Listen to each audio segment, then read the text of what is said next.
I suppose if you're gonna slap a 19th century theologian's face on one of your pedals, it might as well be a hall reverb.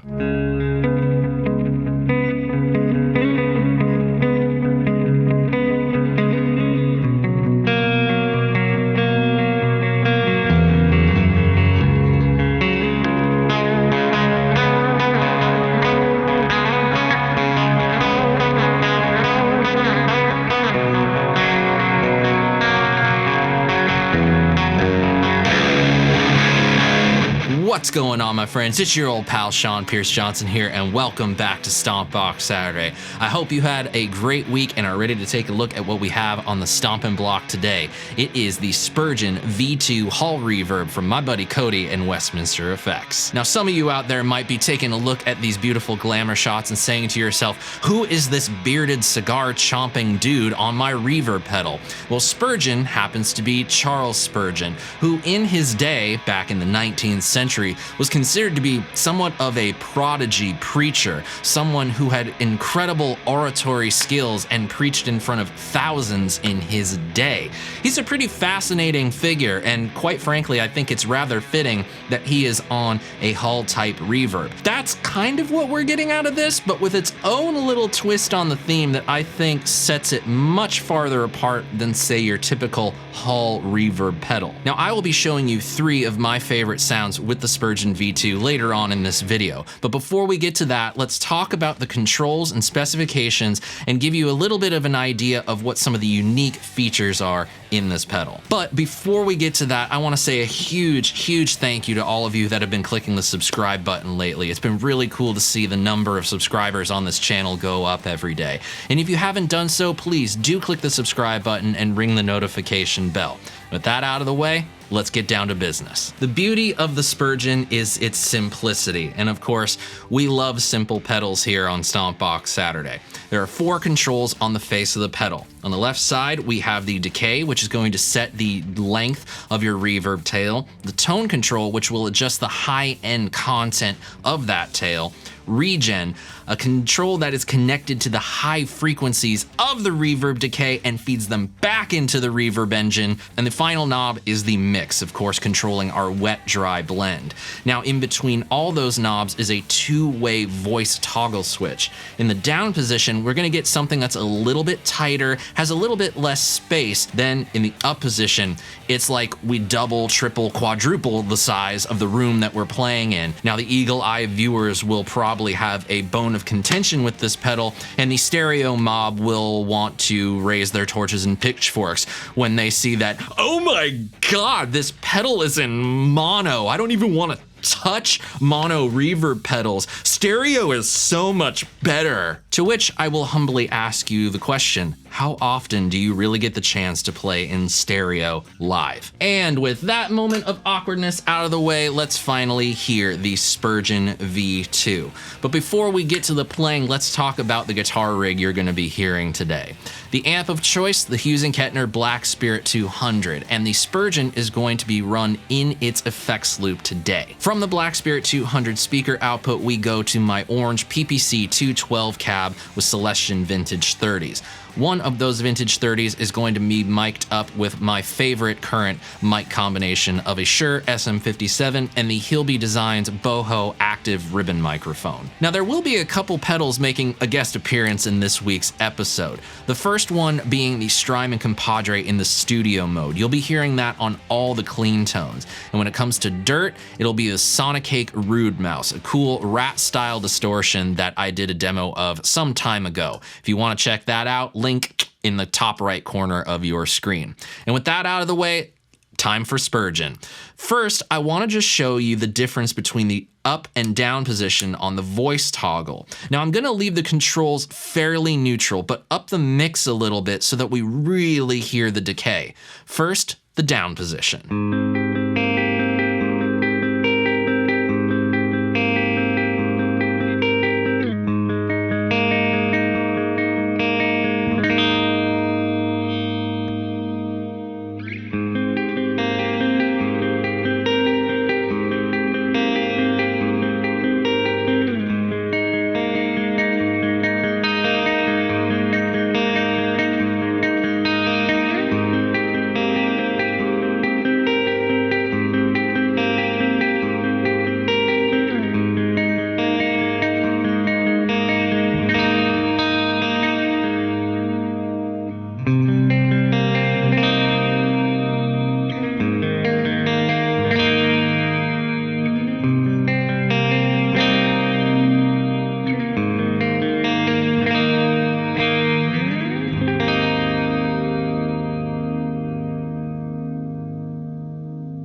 Next, the up position.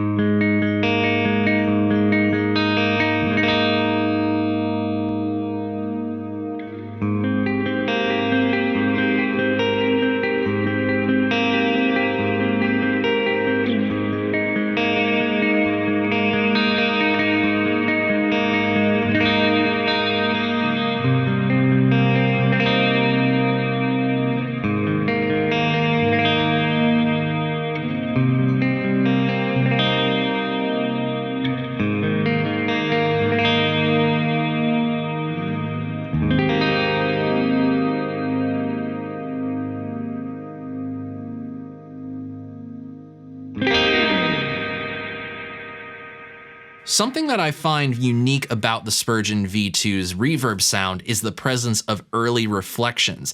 I don't often hear that in a lot of other Hall-style reverbs. Now, if you're not familiar with that term early reflections, allow me to expand upon it.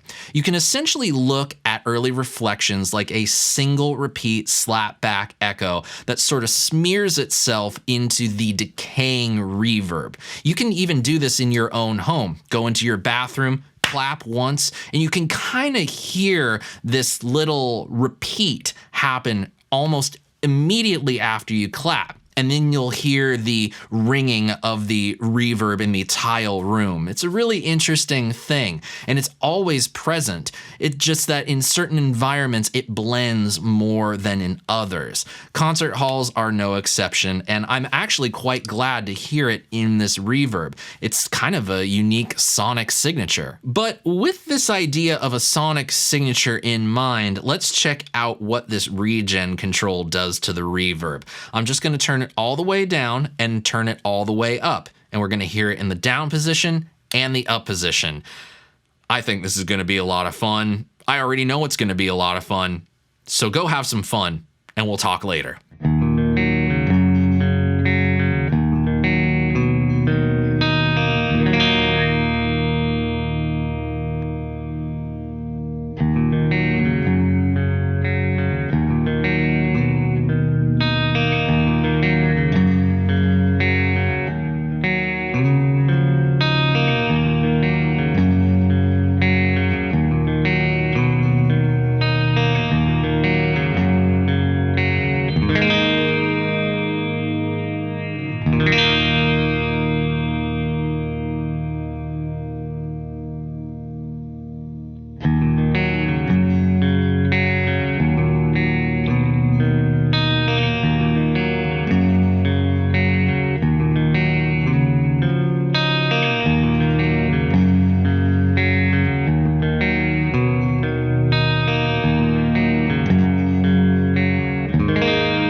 Well, that was fun. I hope you were able to hear, just like I heard, that the REGEN can kind of add a little bit of a modulation effect to the reverb decay, something that can come in quite handy if you're wanting to create a nice ambient wash, or, if you just want to make noise, crank the knob up and just go have a ball. And speaking of having a ball, it's finally time to hear my 3 favorite settings with the Spurgeon V2. The first one, a little something churchy, because it's a church guy and it's a Christian pedal company, so I should go for something churchy, right?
Next up, my go-to setting with my main Les Paul. This is the kind of thing that I'll dial in for my general alt-rocky, alt-metally, do whatever the heck is a cool riff and a cool lead line kind of thing. Let's hear it.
Finally, a little something special with the Ormsby. Tuned down to drop A, this is a really fun one, and there's not even any distortion on it.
And that, my friends, the Spurgeon V2 Hall Reverb from Westminster Effects.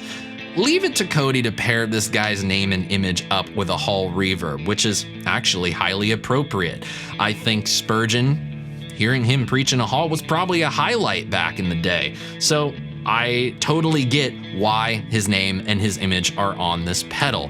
It's really interesting. Every time I get one of Westminster's pedals, I usually am going down on a research rabbit hole of the origins of the name, trying to figure out the puzzle of why this name to this type of pedal. This one, it's a little bit more obvious, I think, although I'll probably have to confirm that with Cody, but that is neither here nor there. I love the simplicity of this thing, and quite frankly, I don't really know why people wouldn't like simplicity when it comes to any type of effects pedal. And I like that it's different. I like that it's not the typical Hall Reverb thing. I like that there's something about it that makes it special, makes it unique. And like I said earlier, I'm sure the stereo mafia is going to come out of the woodworks and hate on this thing. To which again, I ask, how often are you really playing in stereo? Me, I may be only playing stereo 2 to 5% of my musical life, and even at those points, I'm wondering to myself, why do I go to so much effort? This is so difficult, and this is so much work.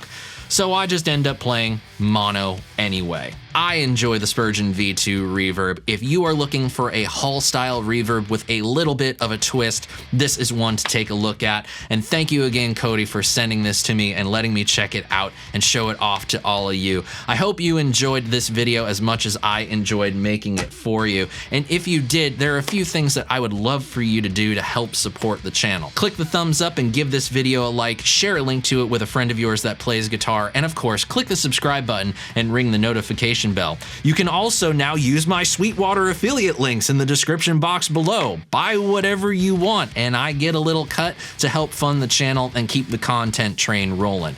But the best thing you can do to show me some support and help me keep doing these things is by joining my email newsletter. You can click the card in the top right-hand corner of your screen, enter this URL into your web browser of choice, or just simply go down to the description box and click the link. Sign up with your name and your email address, and every video I make is delivered direct to your email inbox, which I think is a good thing. Thank you so much for spending part of your weekend with me, everyone. I hope you enjoy the rest of yours, and until we see each other next, I'm Sean Pierce Johnson, wishing you all great tone, great health, and of course, happy stomping. Cheers, friends. See you in the future. God bless.